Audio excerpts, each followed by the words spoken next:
استنصار مدد حاصل کرنا، مدد لینا، استخارہ خیر طلب کرنا، خیر حاصل. اور اس کی ایک دعا جو ہے وہ ایسی ہے کہ جو حضور نے صحابہ کہتے ہیں ہمیں ایسے سکھائی جیسے قرآن، یعنی اتنے اہتمام کے ساتھ وہ دعا سکھائی. وہ دعا پڑھتے رہنا یہ ایک مستقل گویا کہ انسان کا استخارہ ہونا چاہیے. اس کے معمولات کوئی بھی مسئلہ درپیش ہے تو آدمی دعا کرے، اللہم انی استخیرک بعلمک واستقدرک بقدرتک، اے اللہ میں تیرے علم سے خیر مانگتا ہوں اور تیری جو قدرت ہے اسی سے قدرت چاہتا ہوں کہ مجھے بھی طاقت حاصل ہو جائے.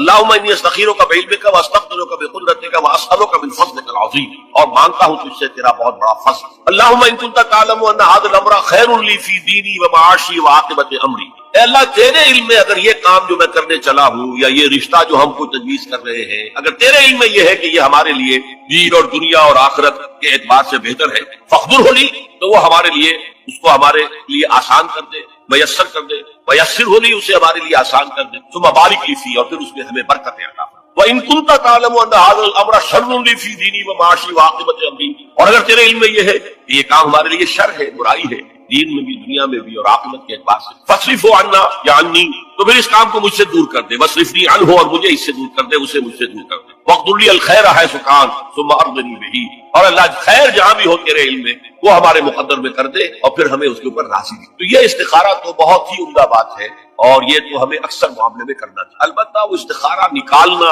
یہ فلاں سے استخارہ نکال رہے ہیں، فال نکال رہے ہیں، پھر استخارے میں یہ سمجھنا کہ پھر یہ دعا مانگ کر 2 نفل پڑھ کے سو جاؤ تو خواب میں ضرور اشارہ ملے گا، ان چیزوں کا کوئی ثبوت نہیں ہے میرے علم کی حد تک. احادیث میں بہرحال اگر اللہ تعالیٰ اشارہ کر دے کہ خواب کی بعید بات تو نہیں ہے، لیکن یہ کہ اصل میں دعا استخارہ جو ہے بس وہ ہے اصل استخارہ، اور وہ بہت عمدہ چیز ہے اور وہ ایمان کے عین مطابق کہ اللہ ہم نہیں جانتے تو جانتے، ہم شارٹ سائٹڈ ہیں، ہمیں یہ چیز اچھی لگ رہی ہے، ہمیں پتہ نہیں شاید اس کے پیچھے کوئی بری چیز چلی آ رہی ہے. قرآن نے کہا ہے وَعَسَىٰ أَن تَكْرَهُوا شَيْئًا وَهُوَ خَيْرٌ لَكُمْ وَعَسَىٰ أَن تُحِبُّوا شَيْئًا وَهُوَ شَرٌّ لَكُمْ وَاللَّهُ يَعْلَمُ وَأَنتُمْ لَا تَعْلَمُونَ. ہو سکتا ہے تم کسی چیز کو برا سمجھو حالانکہ اسی میں تمہارا خیر ہو، اور ہو سکتا ہے تم کسی چیز سے محبت کرو حالانکہ اس میں تمہارے لیے شر ہو.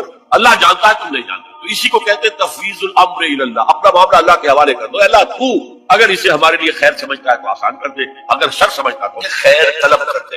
یہ باب استفعال سے جب کوئی آتا ہے، استنصار مدد حاصل کرنا، مدد لینا، استخارہ خیر طلب کرنا، خیر حاصل کرنا. اور اس کی ایک دعا جو ہے وہ ایسی ہے کہ جو حضور نے صحابہ کہتے ہیں ہمیں ایسے سکھائی جیسے قرآن، یعنی اتنے اہتمام کے ساتھ وہ دعا سکھائی.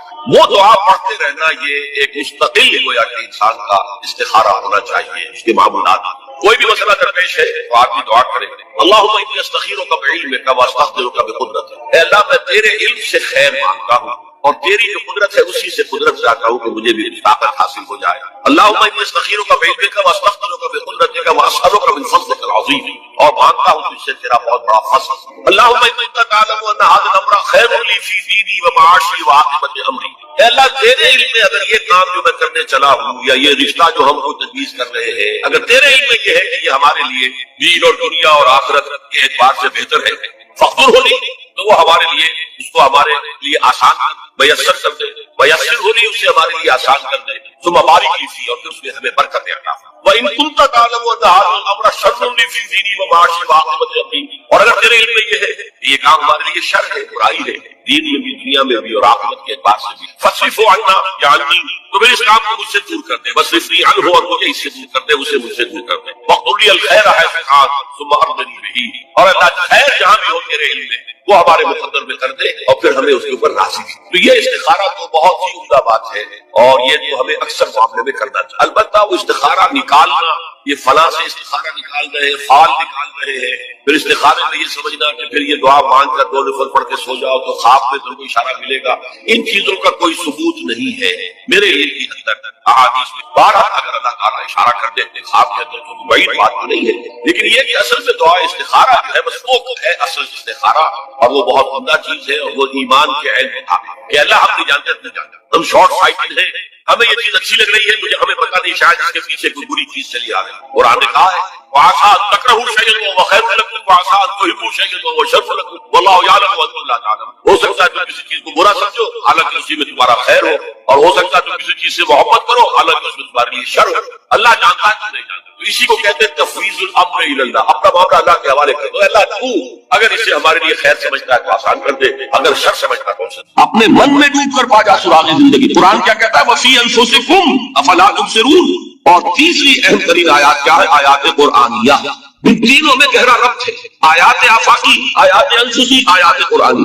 ان میں تدبر کے ذریعے، غور و فکر کے ذریعے انسان ایمان حاصل کرے. یہ ٹاپ کا ایمان، یہ انٹلیکچوئل کا ایمان، یہ صدیقین کا ایمان. نمبر دو، ایک ایمان ہے عوام کے لیے، اس کے دو راستے. نمبر ایک، صاحب یقین کی صحبت، جس کے اندر یہ ایمان پیدا ہو چکا ہو، آپ اس کے قریب رہیے. اگر بھٹی کے سامنے بیٹھیں گے حرارت پہنچے گی، اگر آپ برف کسی کے قریب ہوں گے ٹھنڈ پہنچے گی. صاحب امین، صاحب ایمان کی صحبت اختیار کریں گے، ایمان سراغ کریں گے. یہ ہے عوام کی صحبت. کونوا مع الصادقین، ان کی صحبت اختیار. تیسرا ذریعہ ہے جو ہمارے لیے خاص طور پر جو مسلمان پیدا ہوئے. اب ایک بچہ ہے 7 سال کا، آپ نے نماز پڑھنے کی عادت ڈال دی، پڑھ رہا، اگرچہ غیر شعوری عمر سے شروع کر دیا، روزہ رکھتا ہے، 9 برس کا ہو گیا، روزہ رکھنا شروع کیا.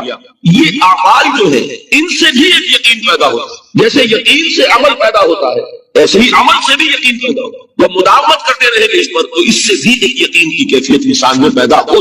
سورہ حجرات میں جو بحث آئی ہے اس کے آخر میں یہی ہے، اے نبی یہ بدو جو دعوے دار ہیں ایمان کے، یہ آپ پریشان کر رہے ہیں. یمنون علیک ان اسلموا قل لا تمنوا علی اسلامکم بل اللہ یمن علیکم ان ہداکم للایمان ان کنتم صادقین. والذین آمنوا اشد حبا للہ، جو حقیقتا مومن ہے، جو واقعتا ایمان کا رمز آشنا ہو گیا ہے، وہ سب سے زیادہ محبت کرتا ہے اللہ کے ساتھ. یہ اشد حبا للہ، یہ عبادت کا وہ باطنی روح والا ہے. اب ذرا آئیے سورہ زمر سے آگے چلیے. سورہ مومن کی میں صرف ایک آیت کا حوالہ دوں گا، وہ یہاں پر تباہ شدہ نہیں ہے، کیونکہ وہ میری گفتگو میں اس وقت اصل فوکس میں وہ پوائنٹ نہیں ہے. لیکن یہ کہ اس کو ضمن نوٹ کر لیجئے، کیونکہ حدیث میں آتا ہے کہ الدعاء مخ العبادہ، الدعاء هو العبادہ. دعا جو ہے وہ عبادت کا اصل جوہر، بلکہ اس سے بھی آگے بڑھ کر دعا ہی اصل عبادت. جس کو آپ پکارتے ہیں وہی آپ کا معبود ہے، جس کو آپ نے مشکل کشا سمجھا ہے وہی آپ کا معبود ہے، جس کو حاجت روا مانا ہے وہی آپ کا معبود ہے. یہ ہے وہ دعا کا پہلو. اس دعا کے ضمن میں اگرچہ قرآن مجید میں دوسرے مقامات پر لا تدعوا مع اللہ احدا، دیکھو اللہ کے سوا کسی اور کو مت پکارنا، اللہ کے ساتھ کسی اور کو شامل نہ کرنا، یہ شرک فی الدعاء ہے. لیکن مضمون کی مناسبت دیکھیے کہ سورہ مومن کے جو سورہ زمر کے متصل بعد آتی ہے، اس میں ایک تو وہ آیت مبارکہ دعا کے موضوع پر وہ اہم ترین آیت ہے قرآن مجید کی، اور جمعوں کے خطبوں میں آپ نے بارہا سنی ہوگی. قال ربکم ادعونی استجب لکم ان الذین یستکبرون عن عبادتی سیدخلون جہنم داخرین. تمہارے رب نے یہ فرمایا ہے پکارو مجھے، مانگو مجھ سے، میں تمہاری دعائیں قبول کروں گا. اور چونکہ دعا ہی عبادت ہے، لہذا فرمایا وہ لوگ جو بر استکبار میری عبادت اور مجھ سے مانگنے سے ابا کرتے ہیں، انہیں ذلیل و خوار ہو کر جہنم کا ایندھن بننا پڑے. تو اللہ کو پکارو، اللہ سے مانگو. لیکن یہ کہ اس سورہ زمر کے ساتھ اس کا ربط و تعلق ہے وہ واضح ہوتا ہے آیات نمبر 65 اور 66 کو. یہ آیت نمبر 60 کی جو ابھی میں نے آپ کو سنائی، آیت نمبر 65 ہے هو الحی لا الہ الا هو فادعوہ مخلصین لہ الدین. دیکھیے وہی لفظ، وہ اللہ ہے، وہ زندہ جاوید ہستی کے جس کے سوا کوئی معبود نہیں، بس پکارو اسے، اس کے لیے اپنی اطاعت کو خالص کرتے. اگر دعائیں کرتے رہو اور اخلاص فی الاطاعت نہیں ہے، دعائیں تمہارے منہ پر دے ماری جائیں. یہ دعا کوئی میکینیکل پروسیس نہیں ہے. یہ جو آج بہت سے لوگ سوال کرتے ہیں کیا وجہ ہے ہماری دعائیں قبول نہیں ہوتی، پہلے لوگوں کی دعائیں قبول ہوتی تھی. نبی اکرم صلی اللہ علیہ وسلم نے اس کی وضاحت کر دی ہے.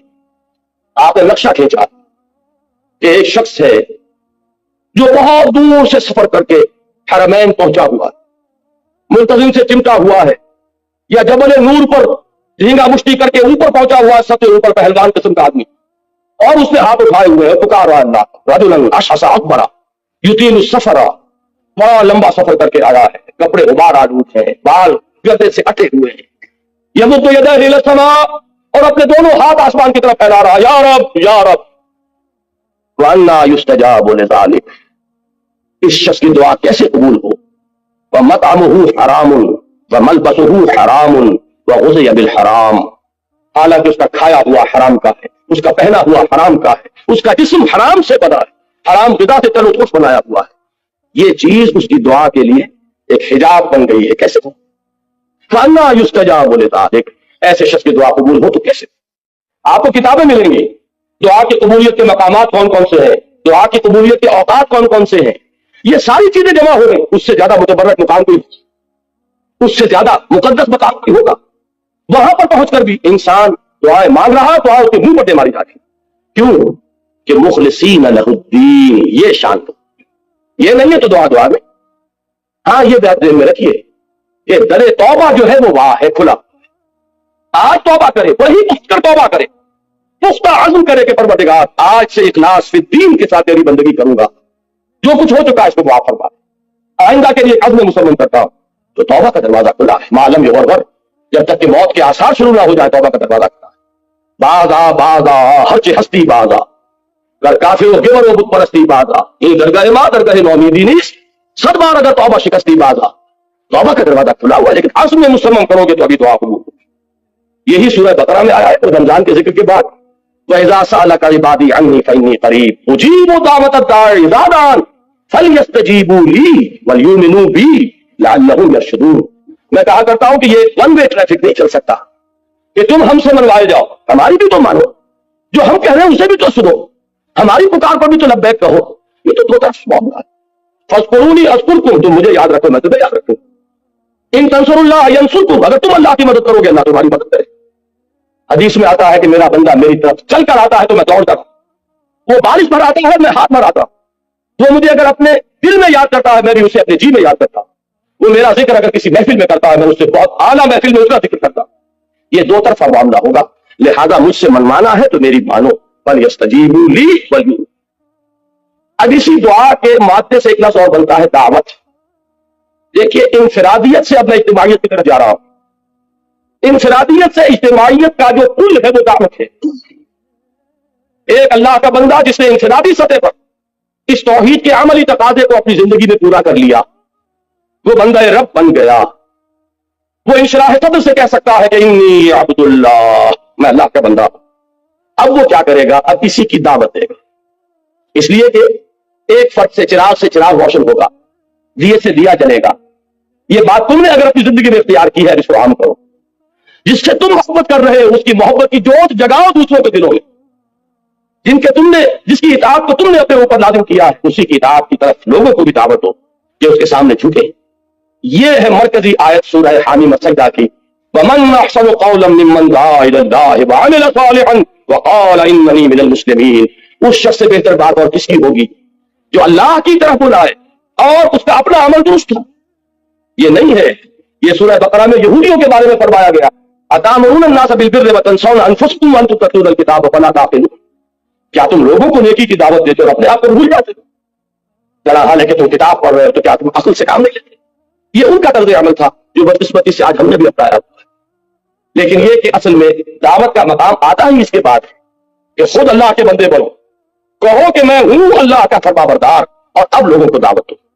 وَمَنْ أَحْسَنُ قَوْلًا مِّمَّنْ دَعَا إِلَى اللَّهِ وَعَمِلَ صَالِحًا وَقَالَ إِنَّنِي مِنَ الْمُسْلِمِينَ. یہ ہے سورہ حامیم السجدہ کی مرکزی آیت. اب اس دعوت کا ہدف کیا ہے؟ یہ ہے میری گفتگو کا اہم ترین حصہ. اس دعوت کا ہدف کیا ہے؟ کیا صرف کچھ نمازیں پڑھنے والوں کی تعداد زیادہ کر دینا؟ کیا صرف کچھ داڑھی والوں کی تعداد کا تناسب معاشرے میں بڑھا دینا؟ کیا شے؟ یقیناً جب اسلامی دعوت ہوگی تو اس سے یقیناً نماز پڑھنے والوں کی تعداد زیادہ ہوگی. جو بھی اس دعوت کو قبول کریں گے وہ اتباع سنت میں حضور صلی اللہ علیہ وسلم کی سنت کی پیروی کرتے ہوئے داڑھی رکھیں گے. لیکن کیا یہ اصل ہدف ہے؟ اس لیے کہ ہر کوشش کو آپ ایسس کرتے ہیں ہدف کے حوالے سے. ٹارگٹ کیا ہے؟ جانا کہاں تھا؟ مقصود کیا ہے؟ منزل کیا ہے؟ اس کے اعتبار سے اسسمنٹ ہوگی کہ کچھ آگے بڑھے کہ نہیں بڑھے. وہ قدم ہمارا آگے بڑھ رہا ہے یا ہمارا ٹائم کر رہا ہے ایک جگہ پر کھڑے ہوئے. حرکت تو ہے لیکن کوئی فاصلہ طے نہیں ہوتا. یہ سارا اصل میں with reference to the goal، جو بھی آپ کا ہدف ہے. ہدف کیا ہے اس دعوت کا؟